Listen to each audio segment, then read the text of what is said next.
Pick up your phone right now.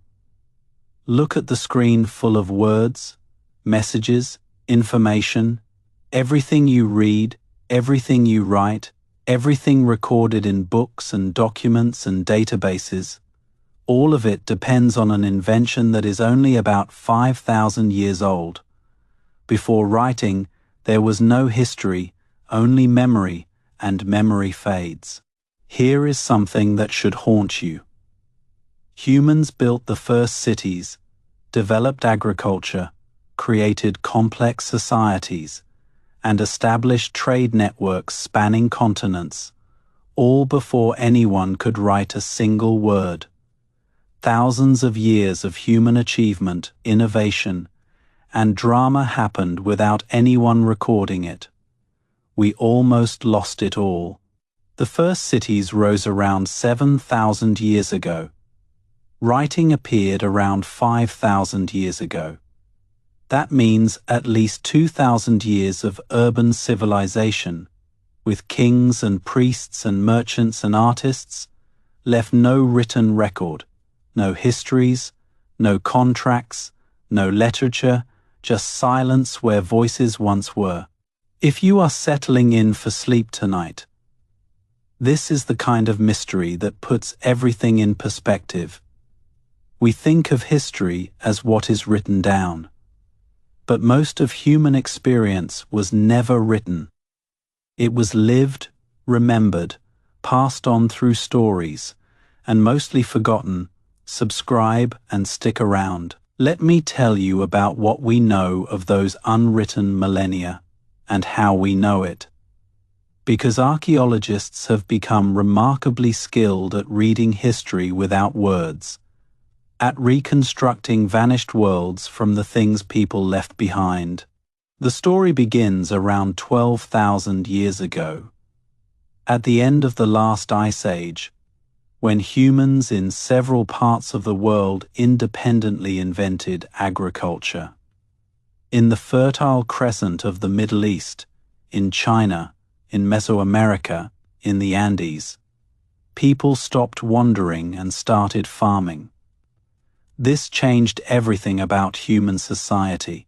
Agriculture allowed populations to grow. Farmers could produce surplus food, which meant not everyone had to farm. Some people could specialize making pottery, weaving cloth, working metal, conducting rituals, administering communities. Societies became more complex. Villages became towns, towns became cities. By 7,000 years ago, the first true cities had emerged in Mesopotamia. The land between the Tigris and Euphrates rivers, in modern Iraq, Eridu, Uruk, Ura names, that would later be recorded in the first written histories. But for their first 1,000 years or more, they existed in complete silence. What were these cities like? We know from archaeology, massive mud brick temples towered over the landscape. Ziggurats dedicated to gods whose names we'll never know for certain. Streets were laid out in organized patterns. Houses had multiple rooms arranged around courtyards. Workshops produced goods for trade across vast distances. The temples were the centers of economic and religious life. Priests managed agricultural production, collected offerings, distributed resources. They coordinated irrigation projects that turned desert into farmland. The earliest complex economies emerged, without money, without writing, without the tools we consider essential. How did they manage it? Through memory, through ritual, through systems, we can only partially reconstruct. Perhaps through tokens, small clay objects of different shapes, representing different goods. Archaeologists have found thousands of these tokens at early sites. A cone might mean a measure of grain, a sphere might mean a sheep. These token systems may have been the ancestors of writing itself. At some point, people started pressing tokens into clay to make impressions, then drawing the token shapes with a stylus. The record became separate from the tokens. Writing was born, not from a flash of genius, but from the gradual refinement of accounting tools. But that was still thousands of years in the future. The first cities ran on memory alone. Trade networks stretched for thousands of miles. Obsidian from Anatolia reached Mesopotamia. Lapis lazuli from Afghanistan reached Egypt. Copper from Cyprus reached everywhere. Somehow, merchants coordinated complex exchanges without writing anything down. Let me tell you about one of the most remarkable pre-literate achievements: the construction of monuments that still stand today, built by people who left no written explanation of why or how they did it. Göbekli Tepe in Turkey is perhaps the most stunning. Built around 11,600 years ago, 6,000 years before the Great Pyramid, 7,000 years before Stonehenge, massive T-shaped stone pillars, carved with animals and abstract symbols, were arranged in circles on a hilltop. This was built by hunter-gatherers, people who hadn't even developed agriculture yet. They had no metal tools, no wheels, no draft animals. Yet they carved and moved stones that weigh as much as cars, creating a complex ritual site that required coordinated labor from many different groups coming together. The pillars are carved with foxes, lions, snakes, scorpions, birds of prey, animals that may have had symbolic significance we can only guess at. Some pillars have arms and hands carved in relief, suggesting they represent beings, perhaps gods or ancestors, but without writing, we're left with interpretation and speculation. Who built Göbekli Tepe? Why did they build it? What ceremonies happened there? What did those carved animals mean? We don't know. We'll never know. The builders left no explanation because writing wouldn't exist for another 7,000 years. Their story is lost forever. Stonehenge in England, built between 5,000 and 4,000 years ago, presents similar mysteries. Massive sarsen stones transported from 25 miles away, bluestones carried from Wales, over 150 miles distant, precisely aligned with the summer and winter solstices. The engineering is impressive even by modern standards. Some stones weigh over 40 tons. They were shaped using only stone tools, then raised using ropes and timber frames. The lintels on top were fitted with mortise and tenon joints, a woodworking technique applied to stone. Clearly, Stonehenge mattered enormously to its builders. They invested generations of labor in its construction. But what did it mean to them? A calendar? A temple? A gathering place? A monument to the dead? All of these have been proposed without written records, we're guessing. The Maltese temples, older than Stonehenge, feature massive stone construction and elaborate interior spaces with carved spirals and animal reliefs. The Carnac stones in France, over 3,000 standing stones arranged in rows stretching for miles. Newgrange in Ireland with its light box aligned to illuminate the interior chamber at winter solstice sunrise. All of these were built by people without writing. People who could organize massive labor forces, develop sophisticated astronomical knowledge, maintain building projects across generations, all without the written records we consider essential for such coordination. They did it through memory and ritual alone. The astronomical alignments at these sites are particularly striking. Stonehenge's main axis points to the midsummer sunrise and midwinter sunset. Newgrange's light box illuminates the interior chamber for just 17 minutes at winter solstice. The Karnak stones may track lunar cycles across an 18-year period. This implies sophisticated astronomical observation over many generations.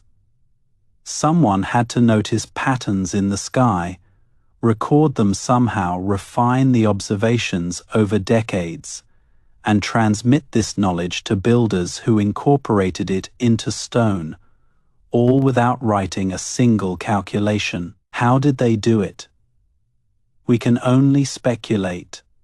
Perhaps through songs that encoded astronomical data, perhaps through ritual cycles that tracked celestial events, perhaps through specialists who devoted their lives to watching the sky and remembering what they saw. The consistency of measurement across megalithic sites is another mystery.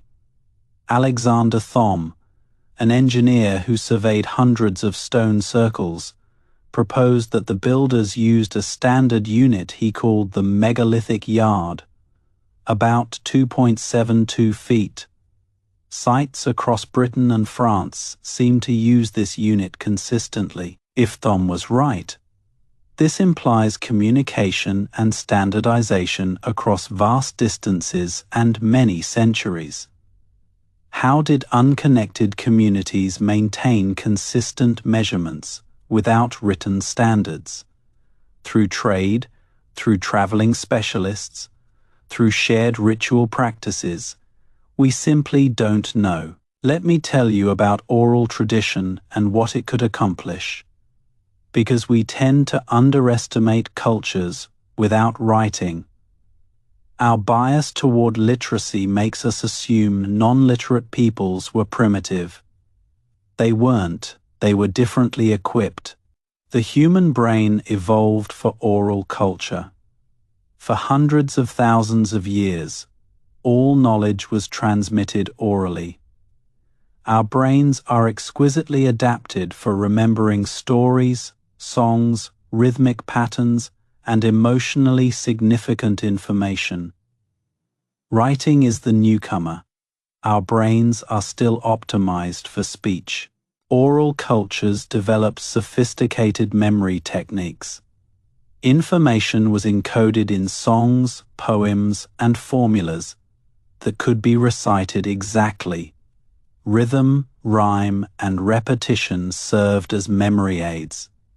Vivid imagery made stories memorable. Specialists, bards, priests, elders dedicated their lives to remembering. Consider what oral cultures have achieved in historical times. The Homeric epics, the Iliad and Odyssey, were composed and transmitted orally for centuries before being written down. Nearly 30,000 lines of poetry preserved through memory across perhaps 20 generations. The Vedas of India, the foundational texts of Hinduism, were transmitted orally for perhaps 1,000 years before being written. Priests memorized vast collections of hymns and rituals with extraordinary precision. The oral tradition was so accurate that written versions from different regions match almost exactly. Aboriginal Australians have maintained oral traditions for tens of thousands of years. The longest continuous cultural tradition on Earth.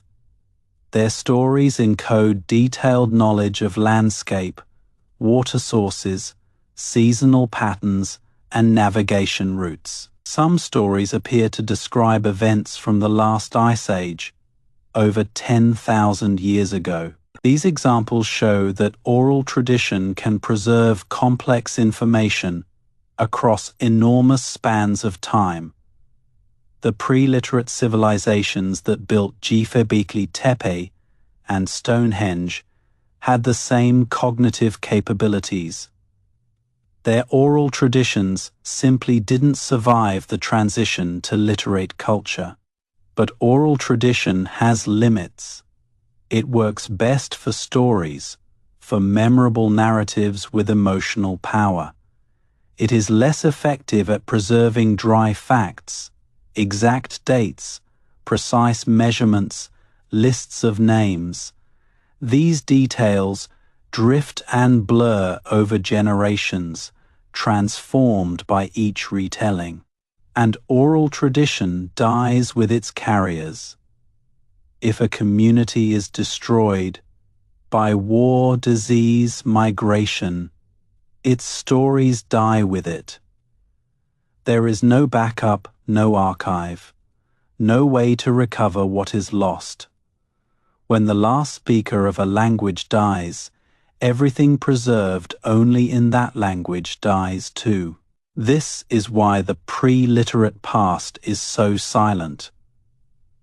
Not because nothing happened, but because no one could write it down, and oral traditions either changed beyond recognition or were lost entirely when their carriers died. Yet oral tradition accomplished remarkable things while it lasted. Let me tell you about some of the knowledge that oral cultures preserved. Knowledge that reveals how sophisticated these supposedly primitive societies actually were. Aboriginal Australian stories describe giant animals that went extinct over 40,000 years ago. Stories describe landscapes transformed by the rising seas at the end of the Ice Age. Events that happened 12,000 years ago. Oral tradition can preserve accurate information across vast stretches of time. Polynesian navigators memorized the positions of stars, the patterns of waves, the behavior of birds, the colors of water.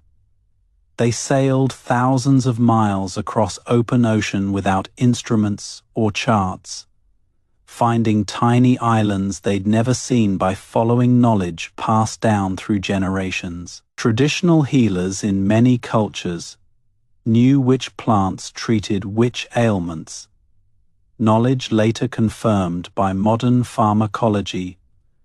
Willow bark for pain, later refined into aspirin.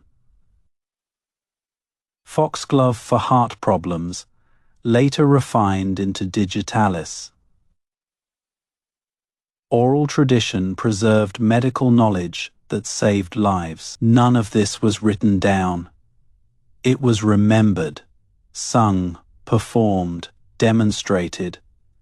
When the chains of transmission broke, through conquest, epidemic, displacement, the knowledge died. We'll never know how much was lost. What we've recovered is surely a fraction of what existed. Let me tell you about what happened when writing emerged. Why it emerged, what it was first used for, and how it changed human society forever. Writing wasn't invented to record history or literature. It was invented for accounting. The first written documents, from Mesopotamia around 5,300 years ago, are lists of goods, how many sheep, how much barley, who owes what to whom, business records, not poetry. This makes perfect sense. As temple economies grew more complex, human memory reached its limits. You can remember that your neighbor owes you 3 sheep, but a temple managing thousands of transactions with hundreds of people. Memory wasn't enough. Writing emerged to extend memory beyond biological limits. The earliest writing systems weren't alphabetic. They were pictographic, simplified pictures representing things or ideas. A picture of a sheep meant sheep. A picture of a grain stalk meant grain. Combined with number symbols, this was enough for basic accounting. Over time, pictographs evolved into more abstract symbols. The pictures became standardized, stylized, eventually unrecognizable as pictures. Cuneiform, the wedge-shaped writing of Mesopotamia, started as pictures but became purely abstract within a few centuries of use. Similar processes happened independently elsewhere. Egyptian hieroglyphics developed around the same time as cuneiform, possibly influenced by it. Chinese characters emerged 1,000 years later. Mayan glyphs emerged independently in the Americas. Writing was invented at least 3 or 4 times. Once writing existed for accounting, people realized it could record other things. Laws could be written and displayed publicly. Treaties could be sealed in writing. Religious texts could be fixed rather than drifting with each recitation. Within centuries, writing expanded far beyond its economic origins. The Code of Hammurabi, carved in stone around 3,800 years ago, proclaimed laws that applied throughout Babylonia. Written law created a new kind of authority, not dependent on the king's personal presence, but inscribed and permanent. Writing enabled governance at scale. Literature followed. The Epic of Gilgamesh, written on clay tablets around 4,000 years ago, tells stories that surely circulated orally for centuries before being captured in writing. But once written, they were fixed, preserved for future generations in a way oral tradition never could guarantee. But here is what haunts historians. Gilgamesh is surely just the tip of the iceberg. How many other great epics existed that were never written down? How many creation myths, hero cycles, cosmic dramas were lost when the cultures that carried them died or changed? We have Gilgamesh because someone chose to record it. What was never written is gone forever. The transition from oral to written culture wasn't instant. It took centuries. For a long time, both systems coexisted. Scribes wrote down what bards recited. Priests recorded what had been passed down orally. But with each generation, reliance on writing increased and oral skills diminished. Some cultures resisted writing even after they learnt of it. The Druids of Celtic Britain and Gaul knew about writing.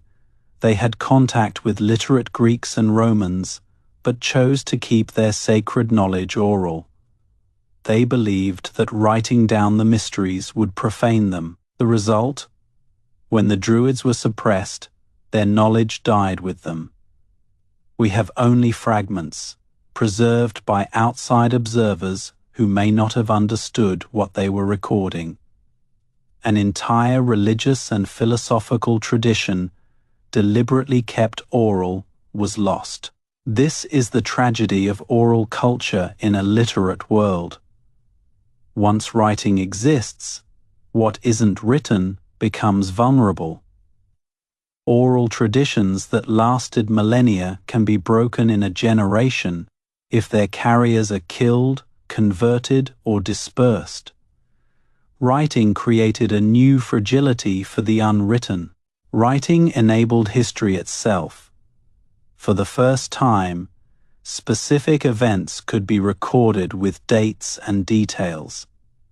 We know the names of Mesopotamian kings, the dates of their battles, the years of their reigns, even some of their personal correspondence. Before writing, such specificity was impossible, and writing enabled cumulative knowledge. A discovery could be recorded precisely, transmitted accurately, built upon by others who never met the discoverer. Mathematics, astronomy, medicine, all advanced faster once findings could be written down and shared across time and space. Writing transformed the relationship between generations. Before writing, each generation had to relearn from the previous generation through direct interaction.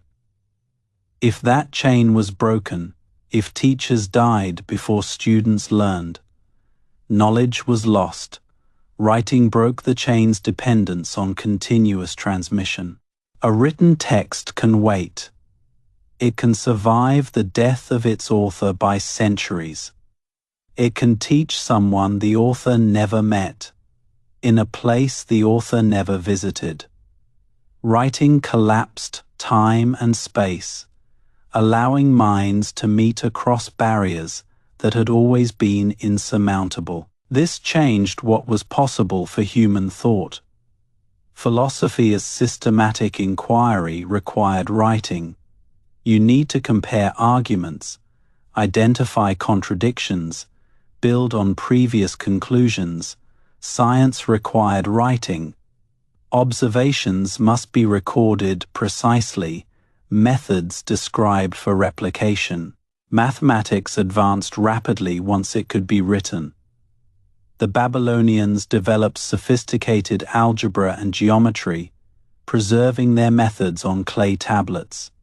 The Egyptians calculated areas and volumes. Writing allowed mathematical knowledge to accumulate across generations, rather than being rediscovered each time. Let me tell you about the civilizations we almost lost, the complex societies that flourished and then vanished, leaving only ruins and mysteries. The Indus Valley Civilization, spanning parts of modern Pakistan and India, flourished from about 4,600 to 3,900 years ago. They had writing, but we can't read it. The Indus script remains undeciphered, leaving one of the ancient world's most sophisticated civilizations essentially mute. We know the Indus people from archaeology alone. Cities with remarkably sophisticated urban planning, grid layouts, advanced drainage and sewage systems, standardized brick sizes, weights and measures uniform across hundreds of miles of territory, public baths suggesting ritual purification, but they left no obvious temples or palaces, no monumental art glorifying rulers, no military imagery. This makes them unique among ancient civilizations and deeply mysterious. Were they egalitarian? Did they express power through different means? Without reading their writing, we can only speculate. Around 3,800 years ago, the Indus civilization collapsed. The cities were abandoned. The writing system was forgotten. When later peoples occupied the region, they had no memory of what had come before. An entire civilization, millions of people across thousands of years, was simply forgotten. Only archaeology brought the Indus back from oblivion. In the 1920s, excavations revealed the lost cities of Mohenjo-Daro and Harappa. We learned that a sophisticated urban civilization had flourished where we'd assumed only villages existed. History had to be rewritten. The Indus rediscovery should haunt us. A civilization as sophisticated as ancient Egypt or Mesopotamia, completely forgotten for 4,000 years. Millions of people, hundreds of years. Sophisticated urban planning, long-distance trade, erased from memory until archaeologists dug up the ruins. How many other civilizations were never recovered? How many vanished without leaving the kind of durable remains that archaeology can find? A civilization of wood and thatch rather than brick might leave almost no trace. There could be entire chapters of human history we'll never know about. The pre-literate period of European civilization is another haunting example. The people who built Stonehenge and the megalithic tombs had sophisticated societies. We can see that from what they built, but we know almost nothing about how those societies were organized. When the Celts arrived in Britain, they found the megaliths already ancient. They incorporated them into their own mythology, telling stories of giants and gods who had built them. But the actual builders were forgotten. Their descendants lived among the stones without knowing who had raised them. The same pattern repeated everywhere.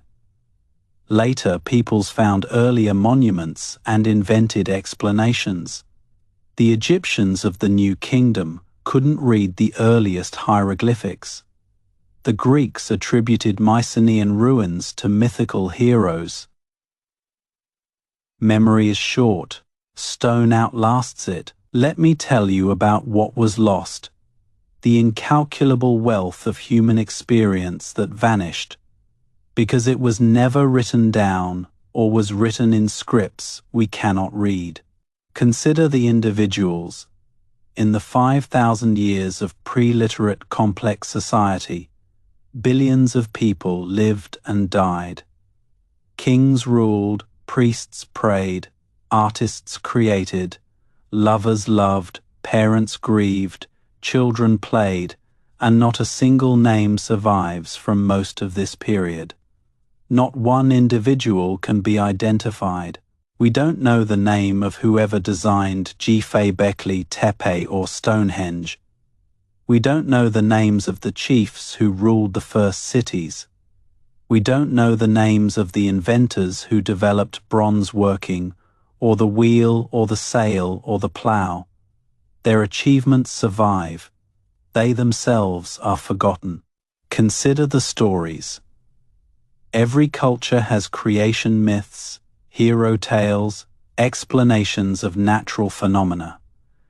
The pre-literate cultures had them too. We know this because every culture we've studied has them. But the specific stories of those first cities, those first civilizations, gone forever. Consider the languages. The first cities surely had languages, sophisticated languages, capable of poetry and philosophy, of complex social negotiation and intimate expression. Not one word of these early languages survives, not one sentence, not even the names they called themselves. Consider the knowledge. Astronomical knowledge sophisticated enough to align monuments with solstices. Agricultural knowledge accumulated over millennia, herbal medicine, craft techniques, navigation methods. Most of this knowledge died when the oral traditions that carried it were broken. Consider what we've rediscovered in recent decades. Ancient techniques for water harvesting in deserts, traditional methods of soil management that outperform modern agriculture in certain conditions, medical treatments that pharmaceutical companies now study for new drugs. This knowledge didn't come from books. It came from communities that maintained oral traditions despite the dominance of written culture. Every time such a community disappears or loses its traditions, knowledge that took generations to develop vanishes. We're still losing what we barely know existed. The pre-literate period saw more fundamental innovations than any comparable period in history. Agriculture, animal domestication, pottery, metallurgy, the wheel, the sail, weaving. All of these were invented by people who couldn't write, by people whose names we'll never know. Think about the wheel. Someone invented the wheel, one of the most transformative technologies in human history. Who, we have no idea. When, exactly, we can only estimate within a few centuries. Where? Probably Mesopotamia. But we're not certain. the inventor of the wheel is utterly anonymous. The same is true for bronze working. Someone discovered that copper and tin, when combined, create a metal far superior to either alone. This discovery transformed warfare, tools, and art. Multiple people in multiple places probably made similar discoveries. We know none of their names. Consider the domestication of animals. Someone first tamed a wild aurochs, the ancestor of cattle. Someone first kept wolves as hunting companions, beginning the domestication of dogs. Someone first realized that certain wild grasses could be planted and harvested. These were not obvious innovations. They required insight and persistence. We call these people the founders of civilization, and they truly were. But we'll never know their names, never hear their stories, never understand how they thought about what they were doing. They're as lost to us as if they'd never existed, except for the consequences of their actions. We stand on the shoulders of giants we cannot see. The entire edifice of civilization rests on foundations laid by people lost to history. They gave us everything we've built upon. We gave them oblivion. Let me tell you about how archaeologists work to pierce this silence. The methods they use to learn about people who couldn't speak for themselves. Stratigraphy, the study of soil layers, tells us what came before what. Deeper layers are older. Objects found together in the same layer are from the same period. By carefully excavating layer by layer, archaeologists can reconstruct sequences of events spanning thousands of years. Radiocarbon dating tells us when organic materials were living. Wood, bone, seeds, cloth, anything that was once alive contains carbon-14, which decays at a known rate. By measuring how much remains, scientists can date objects to within decades. Pottery styles changed over time and differed between regions. By tracking these styles, archaeologists can trace trade routes, migrations, and cultural influences. Broken pots, worthless to their makers, are treasure to archaeologists. They're everywhere, and they encode information. Human remains tell their own stories. Bones reveal diet, disease, and violence. Isotope analysis of teeth can show where a person grew up and what they ate. DNA can reveal ancestry, migration patterns, and family relationships across generations. Ancient DNA is revolutionizing our understanding of the pre-literate past. We can now extract genetic material from bones thousands of years old and read it like a biological text.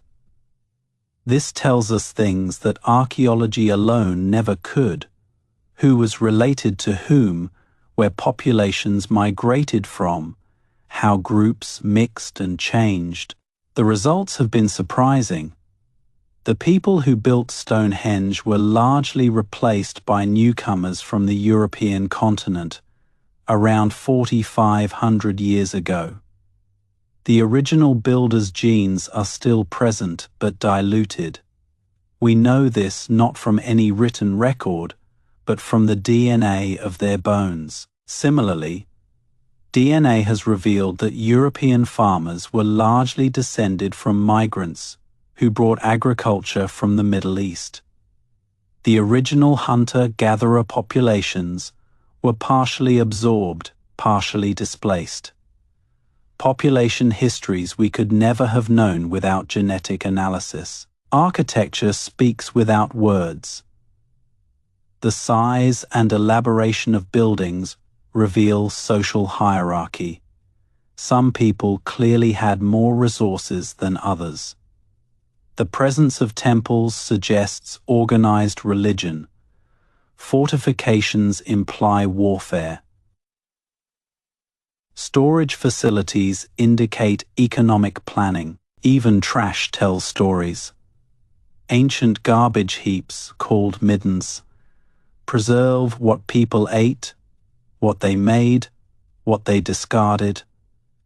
Archaeologists love middens because they contain the ordinary debris of daily life, not just the special objects buried with the dead or displayed in temples. Climate records from ice cores, tree rings, and lake sediments tell us what environmental conditions people faced.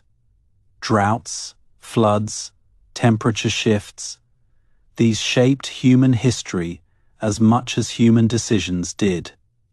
Climate records explain collapses and migrations that would otherwise be mysterious. These techniques have transformed our understanding of the pre-literate past. We know far more about those vanished societies than we did a century ago. But we also know more clearly what we've lost. Every answer raises 10 new questions that can never be answered. Let me tell you about what the pre-literate past teaches us. About human nature, about human capability, and about the fragility of everything we create. Humans could organize complex societies without writing.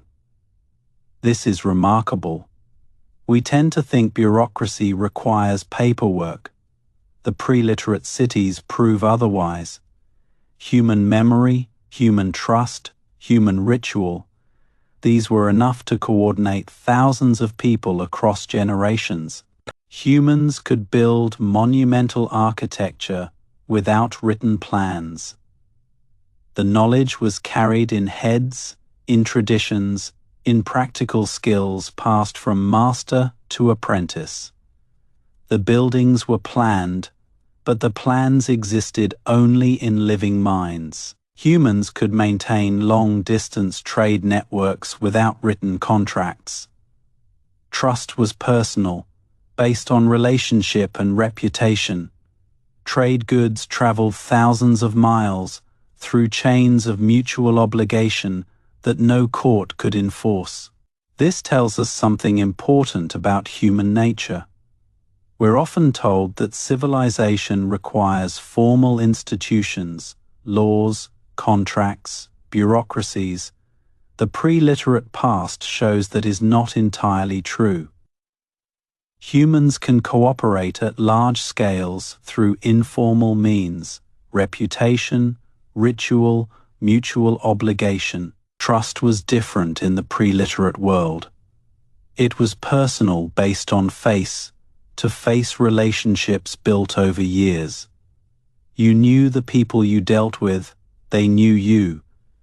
Reputation was everything, because there were no written contracts to fall back on. In some ways, this was limiting. You could only trust people you knew. Trade networks depended on chains of personal relationships, but in other ways, it may have been healthier. Trust was real, not just a legal fiction. Relationships had substance. The pre-literate world also shows us the power of ritual. Rituals weren't just religious ceremonies. They were technologies for social coordination. Shared rituals created shared identity. They marked transitions, sealed agreements, maintained hierarchies. Ritual was the glue that held society together. We've lost much of that. Modern societies coordinate through written rules rather than shared rituals.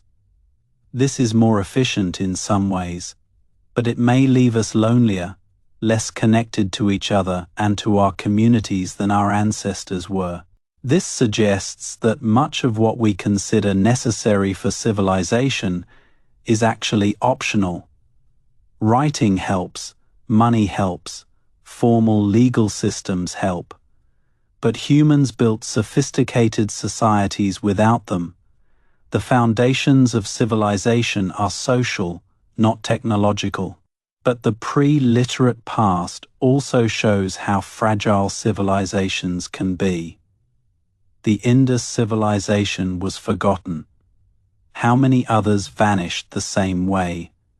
Without writing to preserve memory externally, knowledge depends on continuous transmission. Break the chain, and everything is lost. The pre-literate past holds warnings for us. Civilizations can collapse. Knowledge can be lost. Achievements can be forgotten. The assumption that progress is permanent, that knowledge once gained is kept, is contradicted by thousands of years of evidence. The Bronze Age collapse around 3,200 years ago is a case in point. Writing already existed, but the collapse was so severe that in some areas writing was forgotten for centuries. The period that followed, the Greek Dark Age, produced almost no written records. History went dark. If writing itself could be lost in a collapse, what else might we lose? Technical knowledge that seems basic could become mysterious. Skills that seem routine could become legendary. The modern world, for all its documentation, might be more fragile than we think. This should concern us even today. We assume our knowledge is safe because it is digital, replicated across servers worldwide. But digital formats become obsolete. The documents created today may be unreadable in a century. We might be creating the illusion of permanence. Clay tablets from 5,000 years ago can still be read. Will your hard drive last that long? Will anyone know how to read its format? The irony might be that the most advanced civilization in history leaves less permanent records than ancient Sumer. Let me tell you about what the pre-literate past teaches us. About human nature, about human capability, and about the fragility of everything we create. 5,000 years of complex human civilization, cities and trade and monuments and gods, existed without writing. We know only fragments. Most is silence, and that silence should humble us.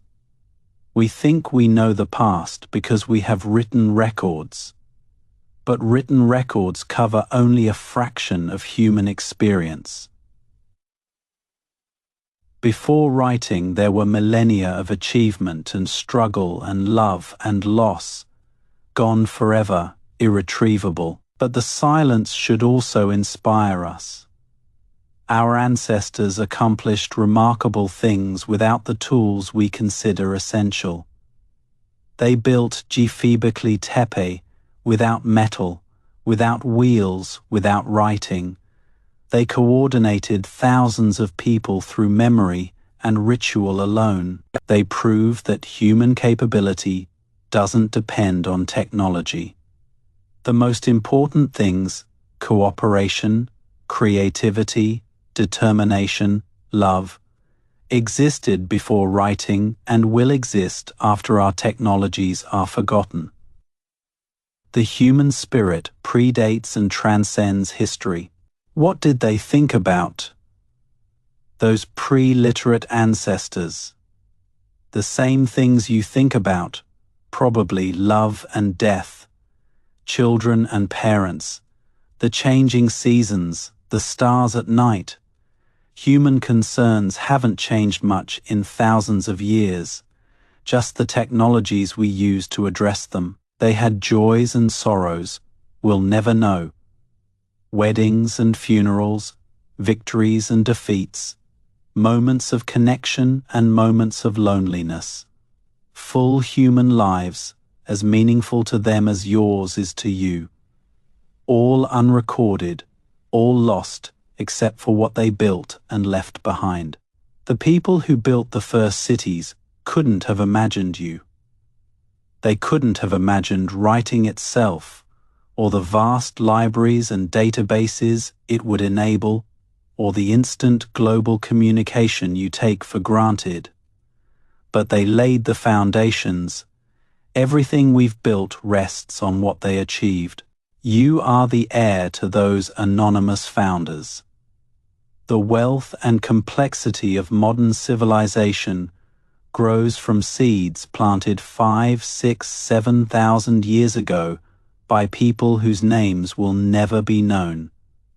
We owe them everything. We're the beneficiaries of their labor, their innovation, their persistence across generations. The food you eat comes from plants they domesticated. The animals you know come from stock they tamed. The wheel, the plow, the sail technologies they invented still shape our world. If you could meet them, could speak with them somehow across the millennia, what would you say? Thank you, perhaps. We remember, even though we don't know your names, we're still using what you gave us. We're still building on your foundations. They wouldn't understand you, of course. The world you live in would be incomprehensible to them. But they'd recognize the basics, the need for food and shelter, the love of family, the wonder at the stars. Some things haven't changed in 50,000 years. The least we can do is remember that they existed.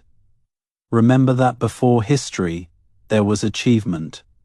Before writing, there was wisdom. Before records, there were lives. Billions of lives, as real and complex and meaningful as our own. Just unwritten, just forgotten. In the quiet of night, think about those silent millennia. Think about a priest at Göbekli Tepe, watching stars rise over stone circles he helped build. Think about a trader carrying obsidian across mountains, trusting the chain of relationships that would bring value in return. Think about a mother in one of the first cities, teaching her daughter which plants heal and which harm. Think about an astronomer watching the same moon you see, tracking its cycles through memory and song, passing knowledge to an apprentice who would pass it on in turn. None of them could write. None of them expected to be remembered. They lived in what they thought was the present. Just as you live in what you think is the present, their present is now deep silence. Yours will be too. Eventually, but writing gives us a chance our pre-literate ancestors didn't have, a chance to leave traces that might outlast us, a chance to speak across the silence to people we'll never meet. The words you write, the records you keep, the stories you tell, these might survive. What will you say? What matters enough to write down? The pre-literate past shows us that most of what people do is forgotten. Only fragments survive, and often not the fragments people would have chosen. The monuments remain, the prayers said in them are gone. Perhaps that is the lesson. Write what matters. Record what you want to survive. Don't assume anything will be preserved. Choose what you want to preserve. You have a power your ancestors lacked, the power to speak to the future. Use it wisely. Tonight, as you settle into sleep, you join a tradition as old as humanity itself. Every night, our ancestors surrendered consciousness to darkness, trusted the world to continue while they weren't watching. Let go of the day's concerns. Sleep is pre-literate. It hasn't changed. Every night, our ancestors surrendered consciousness to the dark, trusted the world to continue while they weren't watching. Let go of the day's concerns. Sleep was the same for them as it is for you. No writing could change it. No technology has improved on it. In sleep, perhaps, we touch something of what they knew. A world without words, without records, without the constant processing of written information. Just experience, raw, unmediated, unreported. The pre-literate mode of being, still accessible to us each night. The dreams you have tonight may not be so different from theirs. Dreams don't require writing. They speak in images and emotions, in symbols and stories that feel ancient even when they're new. Perhaps dreams are our connection to that older world, that unwritten mode of existence. In your dreams, there is no writing. The unconscious mind thinks in images and emotions, not words and sentences, every night.